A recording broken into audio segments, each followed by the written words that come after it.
கிறிஸ்துவுக்குள் மிகவும் பிரியமானவர்களே, சிங்கப்பூர் ஏழின் எழுப்புதல் ஊழியங்கள் சார்பிலே உங்கள் அனைவருக்கும் அன்பின் வாழ்த்துக்களை தெரிவித்துக் கொள்கிறேன்.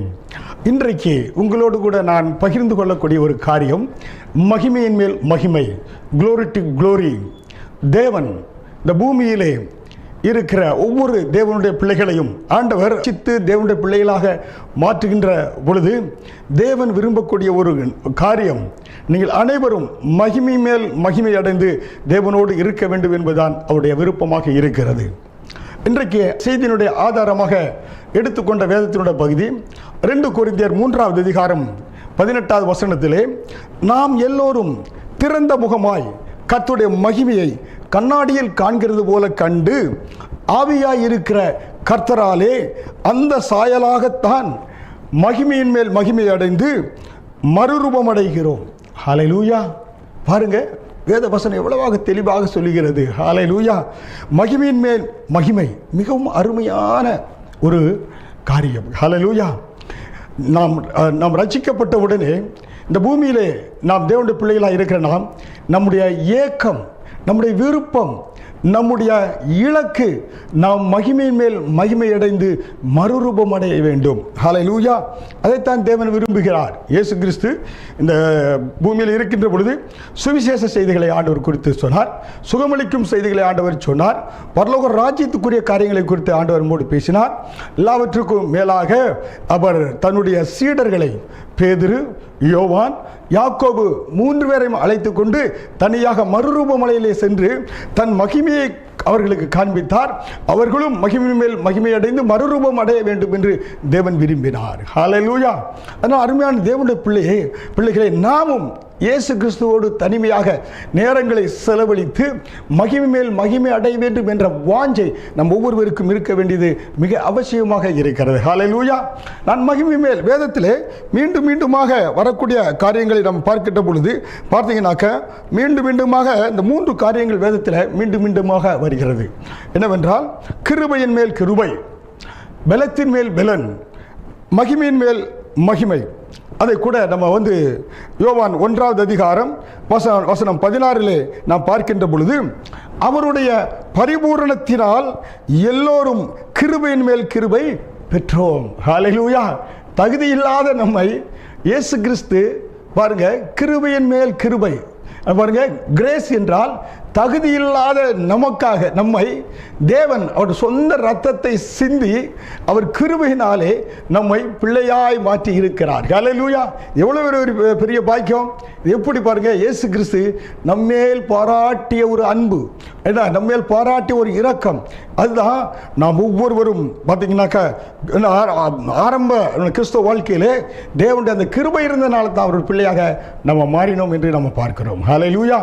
அதனால தான் வேதம் மீண்டும் சொல்கிறது, மீண்டுமாக நம்ம என்ன செய்கிறது, நமக்கு ஞாபகப்படுத்துகிறது, நம்ம உற்சாகப்படுத்துகிறது.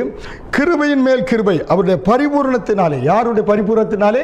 இயேசு கிறிஸ்துவனுடைய பரிபூரணத்தினாலே எல்லோரும் கிருபையின் மேல் கிருபையை பெற்றோம். ஹல்லேலூயா. இது நம்முடைய சொந்த முயற்சியில் அல்ல, நம்முடைய பார்த்தீங்கன்னாக்க நம்முடைய சொந்த முயற்சியோ மற்ற காரியங்களாலே நம் ரட்சிப்பை பெற்றுக்கொள்ளவில்லை. இது தேவனுடைய கிருபை. ஹல்லேலூயா. அவருடைய கிருபை வரந்தான் நம்மை ரட்சித்திருக்கிறது. ஹல்லேலூயா. அதுக்கடுத்தாக நம்ம என்ன செய்கிறோம்? பலத்தின் மேல் பலன். ஹல்லேலூயா. பலத்தின் மேல் பலன். சங்கீதம் 84வது அதிகாரம் 7வது வசனத்தை நாம் பார்க்கின்ற பொழுது, உம்மில் பலன் கொள்கிற மனுஷன் பலத்தின் மேல் பலனடைந்து சீயோனிலே தேவ சந்நிதியில் காணப்படுவார்கள். ஹல்லேலூயா. அவரிலே தேவனிலே பலன் கொள்கிற ஒவ்வொரு மனிதர்களும் என்ன செய்யலாம்? பலத்தின் மேல் பலனடைந்து சீயோனிலே தேவ சந்நிதியில் காணப்படுவார்கள். ஹல்லேலூயா. நாம் ரட்சிக்கப்பட்ட கிருபையினாலே, தேவனுடைய கிருபையினாலே, இயேசு கிறிஸ்துவின் விலையேறப்பட்டத்தினாலே, விலையேறப்பட்ட ரத்தத்தினாலே நம்ம கிருபையினால் ரட்சிக்கப்பட்டது மட்டுமல்ல, அதோடு இருந்து விடக்கூடாது. நாம் பலத்தின் மேல் பலனடைய வேண்டும். ஹல்லேலூயா. எங்கே அந்த பலன் கிடைக்கிறது? தேவனுக்குள்ளாக, உம்மிலே, ஆண்டவருடைய உம்மிலே பலன் கொள்கிற மனுஷர்கள் பலத்தின் மேல் பலனடைந்து ஹல்லேலூயா அவர் சியோனிலே தேவ சந்நிதியிலே காணப்படுவார்கள். ஹல்லேலூயா. அது மட்டுமல்ல பாருங்க, மகிமையின் மேல் மகிமை. ஹல்லேலூயா. அதனால தான் 2 கொரிந்தியர் 3:18 நம்ம என்ன பார்த்தோம்னாக்க 2 கொரிந்தியர் 3:18 நம்ம பார்க்கின்ற பொழுது, நாம் எல்லோரும் திறந்த முகமாய் கர்த்தருடைய மகிமையை கண்ணாடியில் காண்கிறது போல கண்டு ஆவியாயிருக்கிற அந்த கர்த்தராலே அந்த சாயலாகத்தானே, தேவனுடைய சாயலாகத்தானே, இந்த பரிசுத்த ஆவியானவருடைய ஒத்தாசையினாலே நம்ம அந்த சாயலை அடைந்து மகிமையின் மேல் மகிமை அடைந்து மறுரூபப்படுகிறோம். ஹல்லேலூயா. நம்ம பலத்தில் அல்ல, அவருடைய கிருபையினாலே பரிசுத்த ஆவியானவருடைய அந்த அவருடைய பரிசுத்த ஆவியாக இருக்கிற கர்த்தராலே அவருடைய சாயலிலே மகிமை மேல் மகிமை அடைந்து மறுரூபப்படக்கூடியவர்களாக நாம் இருக்கிறோம். ஹல்லேலூயா. இதுதாங்க தேவனுடைய பிள்ளைகளுடைய வாழ்க்கையில் ஆவிக்குரிய படிகள். ஹல்லேலூயா. என கிருபையினால நம்ம மனுஷனை ரட்சிக்கப்படுகிறோம். அடுத்த நேசிக்கிறோம், கர்த்தருக்குள்ளாக பலன் கொள்கிறோம். பலன் பெற்று நம்ம என்ன செய்கிறோம், பலத்தின் மேல் பலனை பெற்றுக்கொள்கிறோம். மூன்றாவதாக என மகிமையின் மேல் மகிமை அடைகிறோம். ஹல்லேலூயா. இதுதான் ஆவிக்குரிய படி. என்னன்னாக்கா, எப்படி நம்ம ஒரு சிறு பிள்ளையா இருக்கிற நாம் எப்படியாக எல்கேஜிக்கு செல்கிறோம், கிண்டர் கார்டன் செய்கிறோம், அப்புறம் என்ன பிரைமரி ஸ்கூலுக்கு செல்கிறோம், செகண்டரி ஸ்கூலுக்கு செல்கிறோம், அப்புறமாக நாம் எப்படியாக யூனிவர்சிட்டிக்கு சென்று வளர்கிறோமோ அதை போல தேவனுடைய ஒவ்வொரு பிள்ளைகளாக இருக்கிற நாம் இந்த பூமியிலே எப்படின்னாக்கா கிருபையின் மேல் கிருபையினாலே ரட்சிக்கப்பட்டு பலத்தின் மேல் பலன் அடைந்து மகிமையின் மேல் மகிமை அடைய வேண்டும். ஹல்லேலூயா.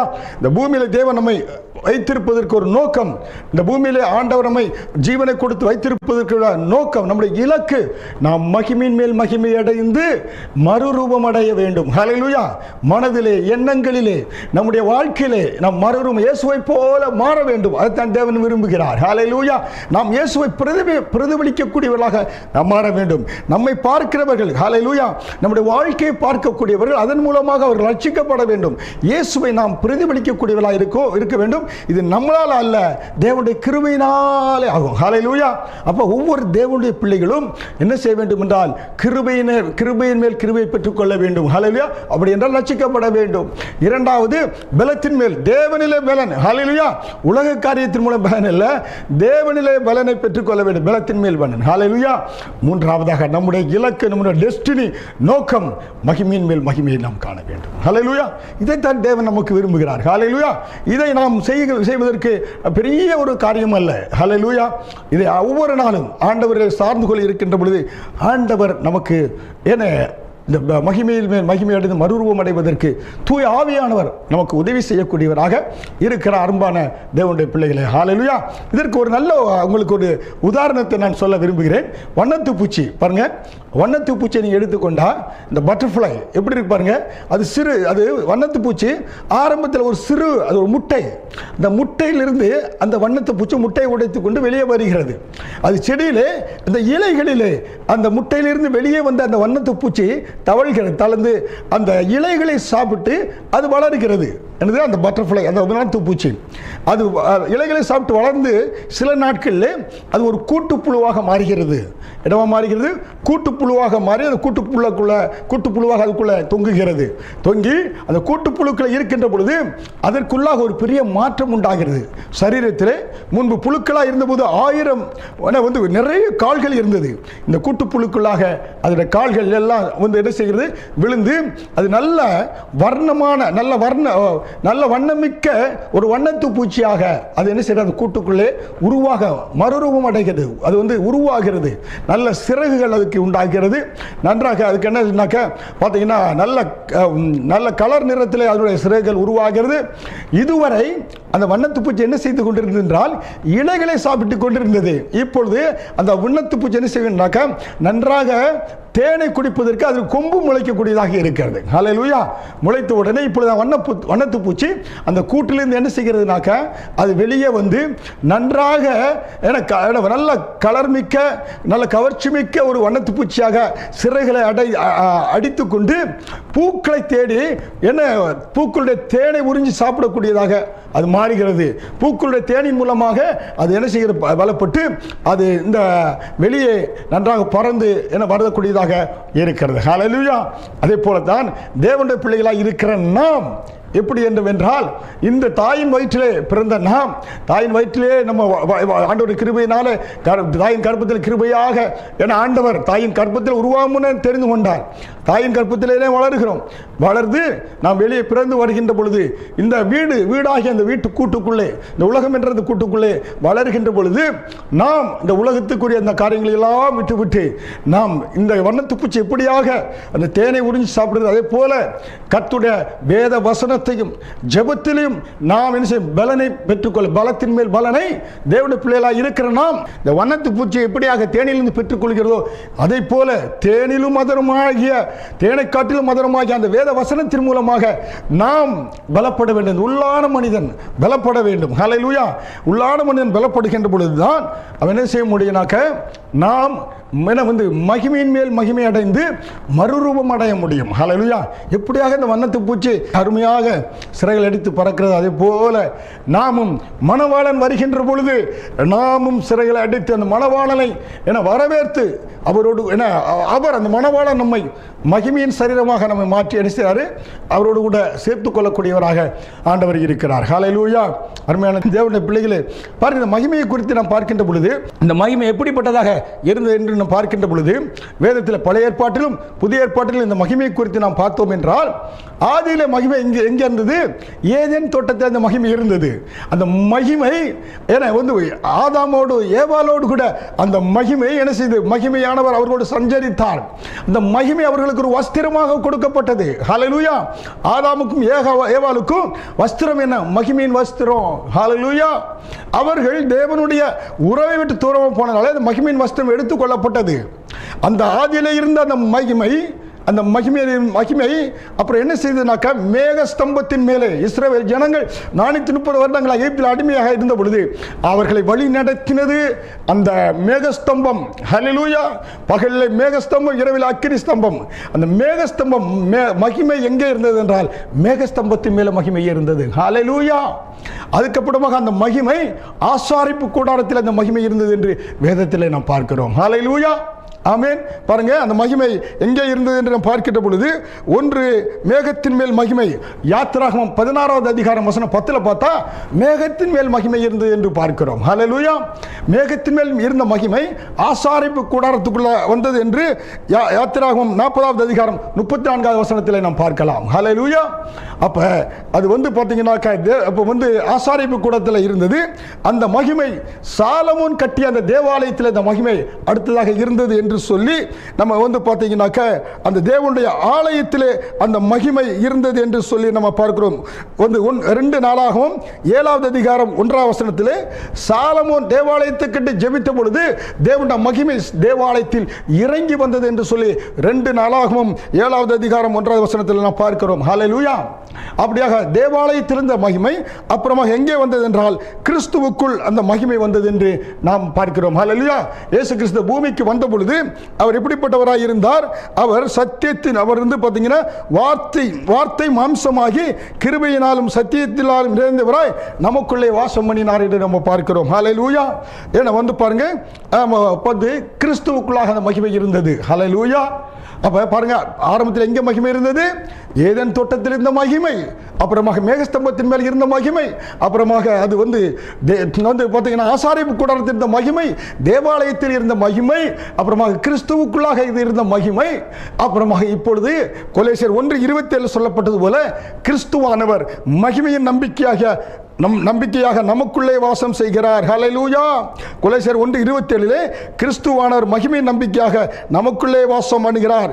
1 பேதுரு 4:14 மகிமையின் ஆவியானவரும் நமக்குள்ளே தங்கி இருக்கிறார். ஹல்லேலூயா.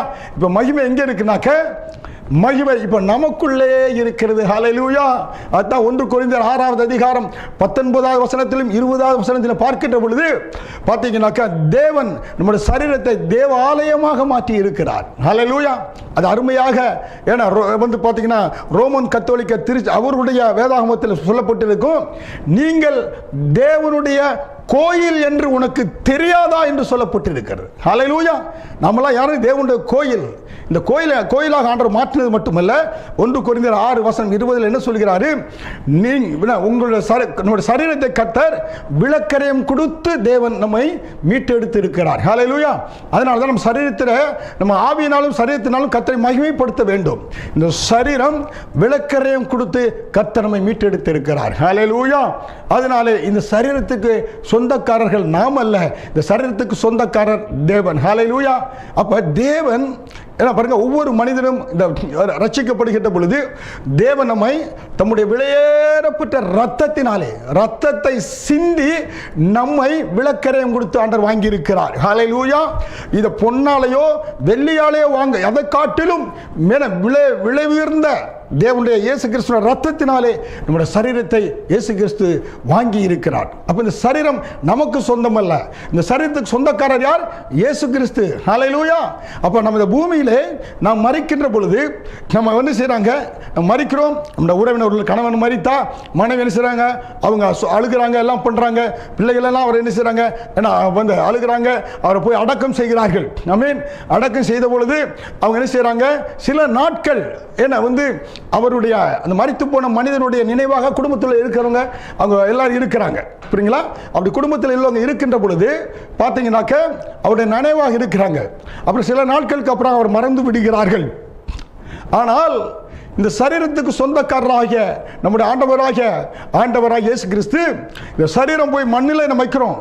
மண்ணோடு மக்கி போனாலும் அவருடைய வருகையின் பொழுது இந்த மண்ணான சரீரத்தை மகிமையின் சரீரமாக அவர் எடுத்து மீண்டும் தன்னோடு கூட பிதாவின் சமூகத்தில் அவரோடு கூட நம்மை வைத்துக் கொள்ளக்கூடியவராக இருக்கிறார். ஹல்லேலூயா. நாம் மறந்தாலும் இந்த சரீரத்துக்கு சொந்தக்காரராக நம்ம ஆண்டவர் நம்மை மறப்பது இல்லைங்க. ஹல்லேலூயா. எப்படிப்பட்ட ஒரு கிருபையின் தேவன் பாருங்க, அவருடைய கிருபை. ஹல்லேலூயா. நாம் மரித்து மண்ணாகி போனாலும் இந்த மகிமையின் தேவன் இந்த மகிமையான சரீரத்தை எடுத்து மீண்டுமாக தன்னோடு கூட சேர்த்துக் கொள்கிறார். ஹல்லேலூயா. அருமையான தேவனுடைய பிள்ளைகளே, இந்த பூமியில் வாழக்கூடிய நமக்கு ஒவ்வொருவருக்கும் ஒரு நோக்கம், ஒரு இலக்கு. நாம் மகிமையின் மேல் மகிமை அடைந்து மறுரூபம் அடைய வேண்டும். அதற்காக தான் கர்த்தர் பூமியிலே 70 வருடம் 80 வருடங்களோ இந்த பூமியில் வாழ்வதற்கு அருமையான சந்தர்ப்பத்தை கர்த்தர் கொடுத்திருக்கிறார். அவர் கொடுத்திருக்கிற அந்த நோக்கம் நாம் மகிமையின் மேல் மகிமை அடைந்து மறுரூபம் அடைய வேண்டும். அதுதான் நம்முடைய இயக்கம், நம்முடைய விருப்பம், நம்முடைய நோக்கம், நம்முடைய இலக்கு. மகிமையின் மேல் மகிமை அடைந்து மறுரூபம் அடைய வேண்டும். ஹல்லேலூயா. அருமையான தேவனுடைய பிள்ளைகளே, உங்களுக்கு இந்த வேளையை நான் பிரார்த்தனை செய்கிறேன். ஹல்லேலூயா. அருமையான இயேசு ரட்சகரே, எங்கள் அன்பு தெய்வமே, இந்த செய்தியை கேட்கக்கூடிய ஒவ்வொரு பிள்ளைகளுக்காக பிரார்த்தனை செய்கிறேன். அப்பா, இந்த பூமியில் அவர்களுக்கு கொடுத்திருக்கிற நல்ல வாழ்க்கைக்காக, வாய்ப்புக்காக நன்றி செலுத்துகிறேன். ஒவ்வொரு பிள்ளைகளும் இந்த பூமியில் வாழ்கின்ற பொழுது அவர்களுடைய எண்ணம், நோக்கம் மகிமையின் மேல் மகிமை அடைந்து மறுரூபம் அடைய வேண்டும். அதுதான் அவருடைய ஏக்கமாக இருக்க வேண்டும், விருப்பமாக இருக்க வேண்டும், நோக்கமாக இருக்க வேண்டும். அதனால கர்த்தாவே, அந்த நோக்கத்தை அறிந்தவர்களாய் இந்த பூமியிலே நீர் கொடுத்த இந்த சரீரத்தில் ஆண்டவரே நீர் வாசம் செய்வதனாலே இந்த சரீரத்தை வைத்து உம்மை மகிமைப்படுத்த, தமக்கு இஷ்டமான காரியங்களை செய்து உம்முடைய நாமத்தை அவர்கள் வீணாய் ஆக்கி விடாதபடி, நீர் கொடுத்த இந்த வாழ்க்கையை வீணாக்கி விடாதபடி, ஆண்டவரே நீர் சிந்திய ரத்தத்தினால் செய்த தியாகங்கள் எல்லாம் வீணாய் போகி விடாதபடி அப்பா, ஆண்டவரே உம்முடைய ரத்தத்தை ஆண்டவரை அவமதித்து விடாதபடி அப்பா, கர்த்தா ஒவ்வொருவரும் ஆண்டவரே அவருடைய எண்ணங்களிலே சிந்தித்து செயல்படக்கூடியவர்களாய் மாற்றும்படியாக நான் ஜெபிக்கிறேன். இந்த பிள்ளைகள் எல்லாம் மகிமையில் காணப்படணும் அப்பா, மறுரூபம் அடையணும், மகிமை மேல் மகிமை அடைந்து மறுரூபம் அடைய வேண்டும். அதற்கு தூய் ஆவியானவர் உதவி செய்வதற்காக நன்றி. ரத்தம் சிந்தப்பட்டிருப்பதற்காக நன்றி. ரத்தத்தினாலே கிருமியின் மேல் கிருபையை பெற்று ரட்சிப்பை கொடுத்ததற்காக நன்றி. ஆண்டவரே, உம்மில் பலன் கொள்கிற ஒவ்வொரு நாளும் உம்முடைய பலன் அடைந்து, பலத்தின் மேல் பலன் அடைந்து சீயோனிலே உம்முடைய தேவ சமூகத்தில் ஒவ்வொருவரும் காணப்படணும் அப்பா. எல்லாவற்றுக்கும் மேலாக மகிமையின் மேல் மகிமை அடைந்து மறுரூபம் அடைய வேண்டும். அதற்கு நீர் உதவி செய்வதற்காக நன்றி. இயேசுவே, கண்ணீர்கள், கவலைகள், துக்கங்கள் எல்லாவற்றையும் இந்த பிள்ளைகளுடைய வாழ்க்கையில எடுத்து போட்டு ஒவ்வொரு பிள்ளைகளுக்கும் ஆண்டவரே அவருடைய நோக்கத்தை நீர் இந்த நாளை தெளிவுபடுத்துவதற்காக நன்றி. இந்த வார்த்தையின் மூலமாய் ஒவ்வொருவரையும் ஆசீர்வதிப்பதற்காக நன்றி செலுத்துகிறோம். இயேசு கிறிஸ்துவின் மூலம் ஜெபிக்கிறேன் ஜீவனுள்ள நல்ல பிதாவே, ஆமென்.